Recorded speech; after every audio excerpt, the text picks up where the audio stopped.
Welcome to Mock the Week. I'm Dara O'Brien.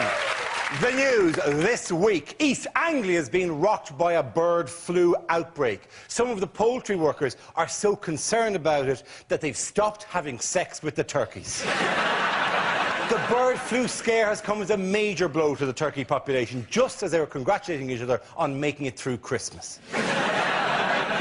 In a disaster on this scale, it's all too easy to overlook the forgotten victims, the cranberry sauce manufacturers. There are plans to make the school curriculum more appealing to teenagers by introducing lessons with greater relevance. So, computer games will be followed by happy slapping and double drugs. It's been estimated that the 2012 Olympics will cost Britain 4 times as much as originally stated, rising to a massive £9 billion. That's a good start. 1 world record in the bag already. Letter bombs have been discovered at the offices of a speed camera company, a congestion charge company and the Vehicle Licensing Association. The police believe the bombs are the work of a disgruntled motorist and have narrowed down their list of suspects to everybody. A woman astronaut besotted with her colleague was accused of trying to murder a love rival. When she was arrested, the astronaut had 2 bin bags, some rubber tubing and a roll of gaffer tape. NASA are still trying to work out how she stole a complete shuttle repair kit. The male astronaut involved had only considered it a casual fling, a case of Roger and out.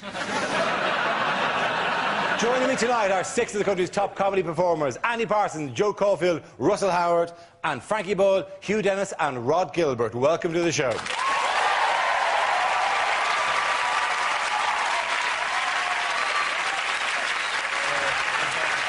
OK. Our first round is called Headliners. Here's a picture of clean-up operations after the bird flu outbreak at Bernard Matthews Farm in Suffolk. But what does BTAD stand for? Is it bugger there's a dead one? Is it Bioterrorists Annual Disco? Is it BBC Terminate Anton Deck? Is it best to avoid drumsticks? The T, I'll give you a clue, stands for turkey. British turkeys are doomed! Probably. Well, turkeys are destroyed, I would reckon. But what the B? Bilious? Billions? British? British. Very good. British Well done, turkeys. Hugh. By a process of going through every word beginning with B, Hugh has correctly identified the answer. Let us applaud him. The answer I was looking for was British turkeys are destroyed and refers to the arrival of the deadly H5N1 strain of avian flu in this country. Exclusion zones have been set up and a cull of 159,000 birds carried out. Is it enough? I wonder, ladies and gentlemen. The BBC sent us a note not to scaremonger in any way. It's out there! It's out there, for God's sake! Oh, why canned guns and shotgun cartridges? What the hell are you doing watching this, for Christ's sake? That's what you're going to be doing right now. We should do Sorry, that's something wrong, John? We don't need to panic, do we? We don't need to panic. Apparently, if you eat turkey, you should be absolutely fine. The only way you can catch it is if you dry out the carcass and sniff it. That's essentially it, If you're into that sort of weird shit, you deserve exactly what's coming to you. That's simply not true. I call Suffolk. That might well kick off. I mean, you're talking about the one place in the world where bird flu could actually raise life expectancy levels as the locals finally stop marrying seagulls. The interesting thing about it is that they are battery turkeys. They're battery turkeys. They're treated very, very cruelly. But of the infected ones, the Duracell ones lived slightly longer. And they've banned pigeon racing on the back of this as well. They've banned panicked banned pigeon, and that's going to force it underground, surely. It's tremendously cruel, the conditions they keep these turkeys in, isn't it? It would actually be more humane if they let them live in a bargain bucket. If they rolled into a bargain bucket as an egg, hatched, lived their life there, and then just before they died, onion rings were added. OK, I will say that we are obliged not to scaremonger here, unlike the papers, which went bananas. The Mirror said, "We may die, save us." And the newsworld ran with, "Human bird flu is here." Just for clarification, human bird flu isn't here, right? And people in the news were going bananas. There's no such thing. The disease doesn't exist For years anymore. now, we've been told you've got to have, you know, free-range chicken. It's going to completely change that. You don't want a chicken that's free range. You want a chicken that has been locked up for a long... You know, this isn't an ordinary chicken. This is a chicken which has been raised friendless in solitary confinement. The actual first one of H5N1 in this country was actually a swan, wasn't it? It was a swan, and yes. it arrived in Scotland, and they said, oh, well, you know, it's probably come over from France. Nothing to do with us, that's it. Blame those foreigners. Yeah. Mad cow disease, oh, yeah. Sod all to do with us. Probably some German cow came across on a lilo across the North Sea. Birds have got an easy deal. Birds have got an easy deal, haven't they? They're just getting flu. I mean, cats can get AIDS. That would have made Top Cat a very different show. My food's falling out, TC. Officer Dibble, I've got AIDS. Hang on a minute. Whoa. Can cats get AIDS? It's called FAIDS. No, it's called FAIDS. feline... AIDS, yeah. Feline AIDS. Who's how they get... It's called, like, feeder or FAID. Thank God you don't work for the National Health Phone. I don't know, something. See you later, bye. I gotta go. Yeah, I'm playing Pro Evo on the PlayStation. See ya. Right, quick question, sorry. Bernard Matthews and his farm has been in the news before. Do you remember the stories that were in the news for? Twizzlers. It was Twizzlers was one thing, yes. Jamie Oliver slagged off Twizzlers. And they invent turkey Twizzlers. What else? Do you remember what Oh, else? they played baseball with Turkey. Oh, yeah, Played turkey baseball. Baseball with turkey. Yeah. But Which is bad for a turkey's self-image. It's not a sport that suits them. Exactly. They can't hold the bat. They can't field. If they'd mix the teams up even, like half human, half turkey, then you Do get you a think bit they of... got confused between the words base and based? I don't understand. To be honest, with the turkeys, I think they got confused between the word baseball and piñata, is how they got confused tonight. What's pinata? Piñata is when you thump the shit out of a donkey on a rope. It's a Mexican Is that an Irish thing? It's not an Irish thing, no. It couldn't be less of an Irish thing, piñata. Yeah. Why? Well, hello, welcome to Ireland. It's a pleasure to have you here at the Shaughnessy Farm. Dara, that's cheeky. You're just doing it in a Mexican accent. I could just as easily say there's nothing more Irish than pinata. Welcome now, here we are, just about to beat the shit out of a donkey. See, that's an Irish game now. That offends me. It is. Okay, that kind of That's 'cause you're cheap, Mexican. excuse me, national stereotyping you're doing there just as wrong. And so do my cousins. Sorry. If this happens, and it's brought into the healthcare system in general, do you think Britain's healthcare system will be able to cope with, you know, a mass outbreak of... It almost certainly not. Basically, we struggle with everything, haven't we? Everything we've ever had. You may have heard now that they've got this new worry about mad sheep disease as a follow-on from mad cow disease. The government have been doing research on sheep's brains for 5 years. Turned out recently that, in fact, they've been doing the research on cows' brains by mistake, and the research was worth jack shit. You'd have thought they might have spotted this, you know. Oh, have you got the sheep's brain? Yes. Mind you, it was a big sheep, black and white, went moo a lot. That's how mad it is. Lucky we got the research. Who's going to step in and save the health service then? Richard Branson. Yes, that's it. Is with Virgin Surgeries. He's moving into health on the basis that if you run a coach and a train company, you're going to understand waiting lists. Yes. How can you trust anything that Richard Branson does? What sort of arsehole tries to fly around the world in a balloon when he owns a bloody airline? But also, it's going to be exactly like Virgin Trains. They'll go, oh, you can't see the doctor, but we do have a replacement coach driver if you'd like to speak to him. He's got a thing now where people can pay $1 million to travel into space with him. I'd pay $3 just not to be stuck in a lift with the arse.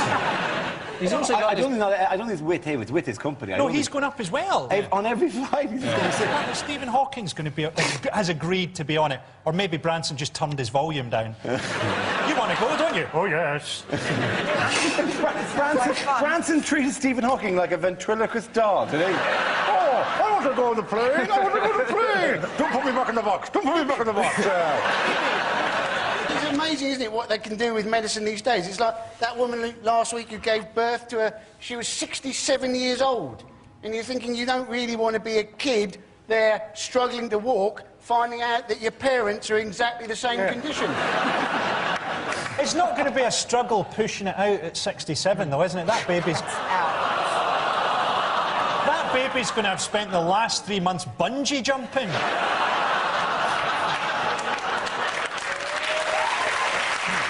the end of that round, ladies and gentlemen, the winners are Frankie, Hugh and Rod. Now we play a round called Wheel of News 2, Wheel Harder. This game involves Rod, Andy, Frankie and Joe. So you can make your way to the performance area, please. This is a stand-up challenge. Our random news generator contains a bank of topics. We spin the wheel, a topic will come up, and they'll have to step forward and make jokes about it. And the winning team will be the one with the best material. OK, the first topic, let's spin the wheel. First topic is climate change. Who wants to step forward on that? I'll sort out climate change. It's Rod. I'll sort out climate change, Dara. People, Is that climate change? That was Lake District about a week ago. People are going on about climate change as if it's the end of the world. Listen, I'm Welsh. Bring it on. I couldn't give a... That's what I want. That's what I want. Our climate is shithouse. I can't wait for it to change. Like, people, you've got no idea how tough it is living here. I was 8 before I realised I could take a cagoule off. How about that? Sure, in the Bible, God made it rain for 40 days and 40 nights. That's still the best summer I remember. Bring it on. I say, bring it on. Rod Gilbert. Let's spin the wheel again. The subject is alternative therapies. Who wants to come in on that? I will. Joe. There's been a survey published about alternative therapies, basically put together by a lot of mad people pretending to be doctors. And they've come up with things that were healthy choices for us. Like next week on Valentine's Day, instead of chocolates, they've suggested that you should buy a gift voucher for a colonic irrigation treatment. Because nothing says, I love you, like a hose up your backside. Ladies and Joe Caulfield. Which leaves us with Andy and Frankie. The next topic is...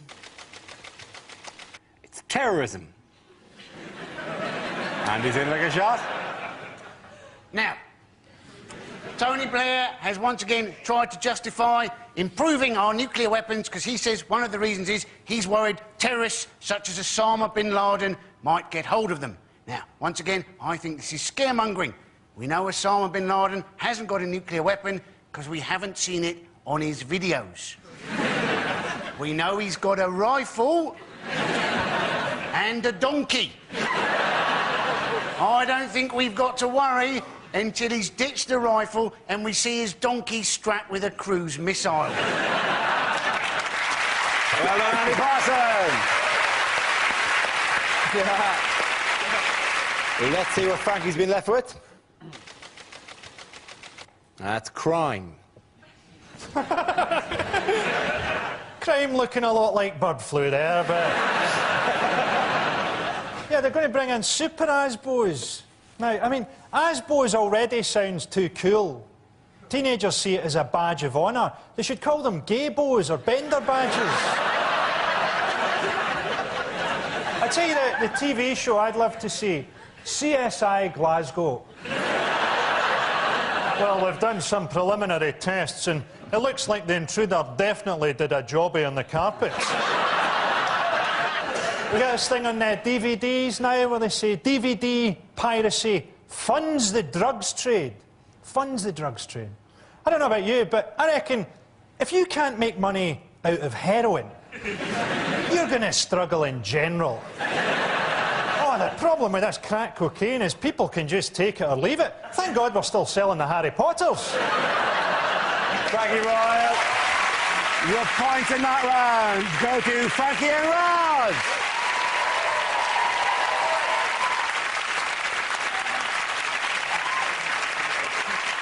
We now play a round called Royal Commentary. We'll play in a recent piece of footage featuring the royal family and ask you to provide a commentary. This week, the Queen entertains a foreign visitor. Well, there she is, Royal Majesty, Queen Elizabeth II, wearing white gloves as normal. People ask us why. Well, it's quite obvious, because later this evening, she's refereeing the embassy snooker. Well, why are they here? Well, they're here for this, the world's largest musical chairs competition. 353 chairs, 354 contestants. The table, of course, from IKEA, normally seats 12. It's in the catalogue as the Blomqvist. Oh, Jack Chirac is absolutely up for this competition. He loves it. And so is the Queen, but she's putting her glasses on. She's not letting the cheating French bastard get away with anything. The music provided by the Grenadier Guards with their version of Smack My Bitch Up by the Prodigy. Well, the Queen now rising for the reading of the rules. The French will go clockwise, she says. The British will go anti-clockwise. It's very confusing, much as it was at Verdun. No ducking, no diving, no petting, no bombing, and no Prince Philip, you'll notice. He uses these occasions when he knows exactly where the Queen is to go off and sleep with someone younger and more attractive, or possibly shoot something, like a duck or an asylum seeker. In this instance, a cameraman. Look, he's fallen backwards. So don't worry. The paramedics will soon be here. Jacques Chirac now reads out the telegrams of apology from those unable to attend. Saddam Hussein would have loved to be here. Unfortunately, he fell through. And President Ahmadinejad, Desmond Tutu, and H from Steps can no longer be with us. This is quite boring. So much so that the man immediately below Jacques Chirac is having to burn his own face in order to stay awake. Well, they're finding... Oh, my eyes, he's saying. They find that... Well done, Hugh. This round is called If This Is the Answer, What Is the Question? On the board are 6 categories. Joe, which one would you like? Home news, please. OK, your category is home news. The answer is 10 minutes. What is the question? 10 minutes. Is that sobering up time for a budget airline pilot? Is it? How much of 2006 can Pete Doherty remember? How long does it take to recreate Jade Goody's brain using only cotton reels and cereal packets? A working model. Yeah. What is the life expectancy of an Iraqi greengrocer? What's the maximum length of time a man can tread water once he's been handed a hippo? Another no, darling. No, I'm rolling. What kind of, like, you know, swimming lessons were you brought to? Yeah, you're doing good, you're doing very good. Now bring in the hippo, bring in the hippo. Is it something to do with education? Is it what do most kids think quarter an hour is? I know the answer. It is something to do vaguely with education. Oh, it's how long are new lessons going to be? How long are some new lessons? Yeah, Mandarin specifically. Yes, it is. Absolutely. Very well done, Russell Howard. Very good. Now, the question I was looking for is how long might some lessons now last under proposed secondary school reforms? These are the radical proposals from the Qualifications and Curriculum Authority to combat pupil disaffection by revolutionising school timetables and teaching methods. Does anyone really care about pupil disaffection? Well, do you know, is there any generation that didn't have... I don't like this. Do you know, at school, I mean, working towards excellence does depend on the pupils, but we had a bloke at my school who, when they marked A-levels, he used to get A, B, C, D, E, O, F. Those were the grades, right? The first time... took his A-levels twice. The first time round... Why did you get an O before the F? Well, because it was an O-level pass and then a fail. So but the first time round, he got 2 O's and an F. He retook them, he got 2 F's and an O. And he was delighted because he could spell F off with his A-level results. But it's amazing. See, that's the kind of kids you're working with. But that's all you do at school. We had a maths teacher called Mr. Winter, and he had a comb over, right? And we used to play a game called Tilt the Wig. And the aim was to get him so angry that his hair would flap down by one side. And you cannot get told off by a grown man whose hair is flapping. It's the most fun. It's like when you go 10-pin bowling with your mates and they go and get a drink and you fiddle with their name. They come back, they bowl, they get a strike, they turn to celebrate, and above them in flashing letters it just says, "I touch kids." It's that level of giddy joy, you know? Totally oblivious to the fact that... This is part of the new proposals, isn't it, that they have things like 10-minute classes to shake up education, and they have they combine subjects and stuff like that. It is genuinely a proposal that you would get different teachers to add it. And the one suggested by the man from the Qualifications and Curriculum Advisory Board, whatever it is, was that perhaps the PE teacher could come around and tell you about great historical example of sporting figures and their leadership. Which is Could there be a worse idea? I mean, you're sitting there as a history teacher trying to tell people about life in the trenches in the First World War. A guy comes in a tracksuit and starts going on about the life of Graham Souness. I think they combine religious education and biology, so then you'll know where babies come from, but you'll also know it's a sin and dirty and bad. The other suggestion was, they were saying, weren't they? One of the examples was anatomy, where you could have your science teacher and your PE teacher giving the lesson together. The danger then, isn't it, if you forget your Bunsen burner, you know, you may have to do the whole lesson in your pants. The whole scheme seems to be, what else can we get the PE teacher to do? They're not also introducing they're trying to introduce new things, like you can do archery and skateboarding, apparently, in school. And what's going to happen there is you're just going to get a whole new type of drive-by shooting. That'd be great. Mothers of gang members pleading for quivers to be taken off the streets. It is. But you should be able to hear the roll, pat, roll, pat. Down. Oh my God! Quick, duck! There was an example given actually of many of the new sports, and they suggested skateboarding and golf. As if there's, you know, in a Venn diagram, just to bring maths into this, a Venn diagram that includes kids who skateboard and kids who play golf. There was no intersection there at all. I was thinking you were saying it was skateboarding while golfing. No. Like, that's brilliant. That's like sort of council house polo. That's a fantastic idea, isn't it? All these new sports are because Blair thinks our kids are too fat. Isn't it? That way they eat too much sugar and too much salt and too much fat and stuff. And I read a really frightening thing the other day, that if you leave a fat kid in a glass of Coke overnight... You can finish that one off yourself, to be honest. Well, their proposal for fat kids at school is that they give them dance lessons. They're not going to have the concentration for that, are they? Everybody do the mashed potato. Ooh, mashed potato! The thing is, if they're saying, oh, well, how do we get children to learn? Make them. Yes. Make them learn. Combine algebra with a beating. You know? I love the new subject. It's just designed to make parents feel even more stupid, isn't it? Oh, yeah, it's like, great. You know, can you help me with my Mandarin homework? Oh, yes, dear. It's like a small orange, a bit like a satsuma. People were saying, oh, well, it's stupid. You know, what's the point of any of our kids learning Arabic? But it could be quite useful, couldn't it? For instance, if you were sat on the tube and two people in front of you were speaking Arabic, it would make you a little more relaxed about what they had in their bag. or not. It'd be good if it was Arabic phrases that you could really use when you're travelling in the Middle East. That's a very sharp sword. Why are you videotaping this? Where's the nearest marketplace? Good, I'll head in the opposite direction. Basically, these education proposals, you know, they've been upsetting teachers. And you don't want to upset a teacher, do you? Very easy to upset a teacher. All you've got to do to upset a teacher is go, oh, you've got long holidays. They don't like that, do they? And then, if you continue with that with, oh, and you finish at 3:30. Oh, they're livid, aren't they? Oh, I've got me marking. And primary school teachers, they don't like it. If you go to a primary school teacher, and how old are they? You teach 7-year-olds. That's all right. You don't have to know anything, do you? If you can tie your own shoelaces, they think you're a genius. Primary teaching isn't a job. What, you're teaching little kids to do paintings out of seashells and glitter? That's what they'd have done if you weren't even in the room. They've been teaching 6-year-olds philosophy in Scotland, haven't they? Did you see this? Yes, there is a borough in Scotland that has put Socratic dialogue, all the major philosophical questions, on the curriculum for primary school children. You don't want to be, when you're like 6, you want to just be farting under your arm, you know, blowing bubbles in milkshake, just going, ah. I heard Do you want to do a potato print? I might not even exist.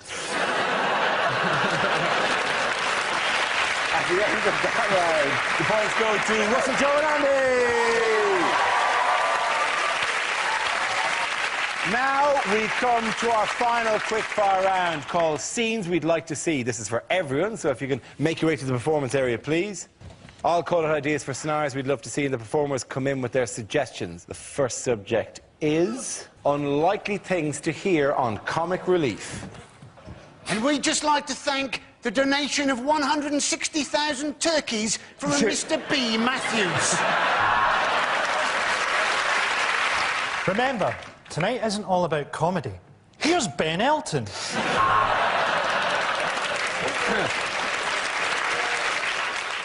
Of course, we're also supporting projects in the UK. For example, this is my extension. My name's Ade. I'm 7 years old, and I have to walk 5 miles every day to get fresh water. So I really don't have time to play footballs with fat celebrities. Fuck off and give me the money.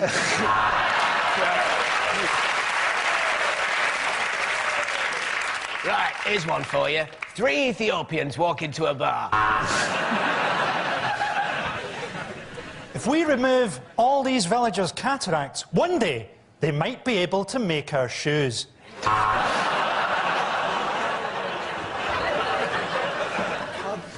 Yeah, I don't believe it either. Some of those kids are fatter than I am.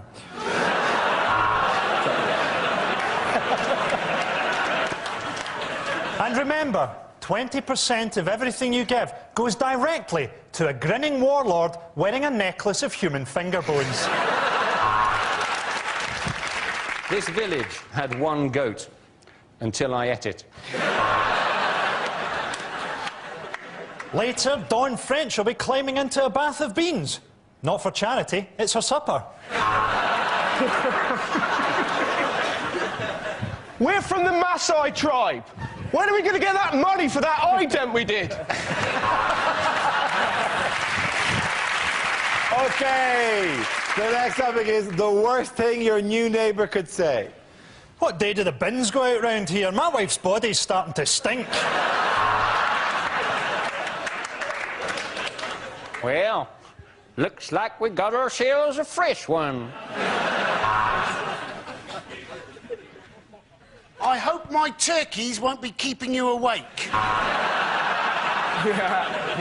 My wife and I are nudists and have been for the past 70 years. You're bigger than you look through the telescope.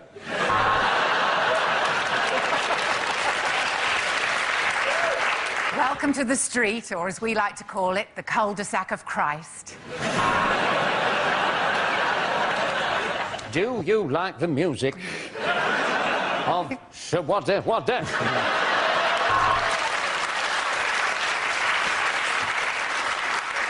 I can see you when you sleep.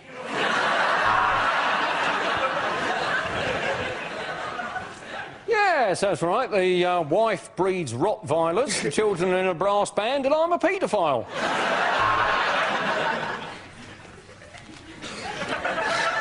It's simple. Your dog and I are in love.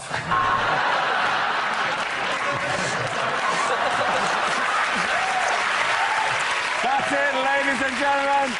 The winners of that round are Frankie, Hugh and Rod. Sit down, everyone.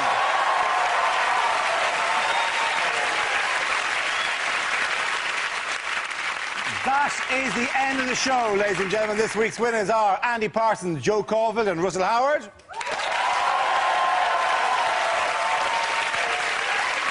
Commiserations to Frankie Boyle, Hugh Dennis and Rod Gilbert. Thank you for watching. Good night. The next chance for mockery will be on Monday, the 19th of February, usual time, 10 o'clock here on BBC Two. And tomorrow, arch satirists Paul Merton and Ian Hislop in Room 101, also at 10. There's more comedy for you right now on BBC Three with Man Stroke Woman.